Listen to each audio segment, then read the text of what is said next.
sioni kitu chochote kwamba nimekuja huku bila kuchukua pointi zangu 3. Nimekuja Rwanda kuchukua pointi zangu 3.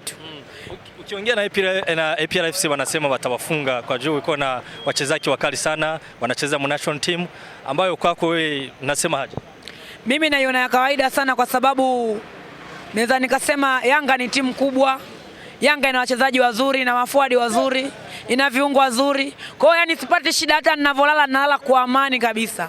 Najua kuna wafungaji wengi sana pale. Saidi Abubakari almaarufu Ali Yanga, mzee wa kuchi. Mimi sijaja kuangalia magorofa wala sijaja kuangalia barabara, sijaja kuangalia lami, nimekuja kuchukua pointi 3 muhimu.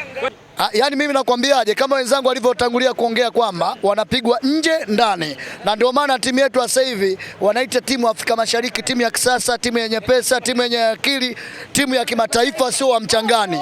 Alafu cha pili tena tunakwambia kauli mbiu, ukiona manyoya ujue kaliwa. Sasa kwako kama mshambuliaji wa Yanga FC, kesho tungoje nini?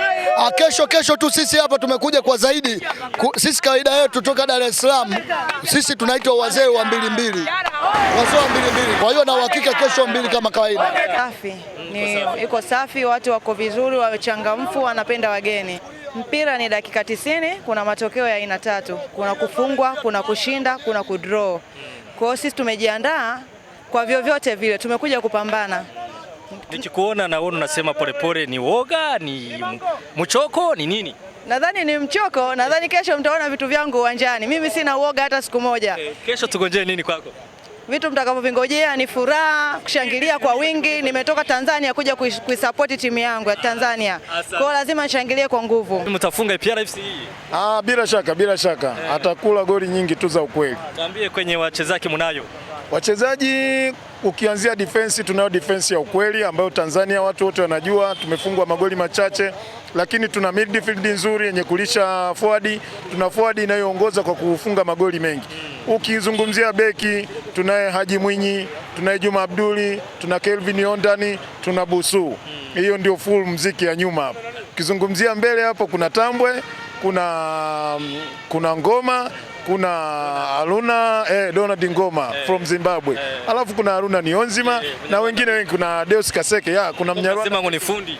Ndio fundi. Anafundisha watoto hapa. Anakuja kuwafundisha Wanyarwanda kwamba Tanzania wanafundisha mpira mzuri. Lakini mimi ni mtu wa mchezo mwanzo mwisho, sababu kazi nimeifanya kama mwandishi wa habari na ni mchambuzi wa mchezo sana Tanzania. Mechi ngumu, sababu ni jaribu kuangalia APR Pelo wanafanya vizuri, na nilikuwa naangalia data zao kwamba ndani ya miaka 10 iliyopita kuchukua makombe 17 ni si kitu kidogo. Wamechukua ligi kuu 8, wamechukua FA 7 kama sijakosea, alafu na Sekafa 2. So ni timu nzuri, lakini ukija kuikompea na Yanga wako juu zaidi kidogo, sababu ukiangalia mafanikio ya Yanga kimataifa kidogo hata Waarabu wanawajua. Al Ahly wenyewe wamekuja taifa, wamekufa 1-0, wameenda kula wakashinda 1-0, wakatolewa kwa matuta. Sasa ukiangalia timu ya Tanzania ambayo inafika kucheza na timu ya Misri ambayo tunajua kwamba ni timu ni nchi ya pili katika soka la Afrika.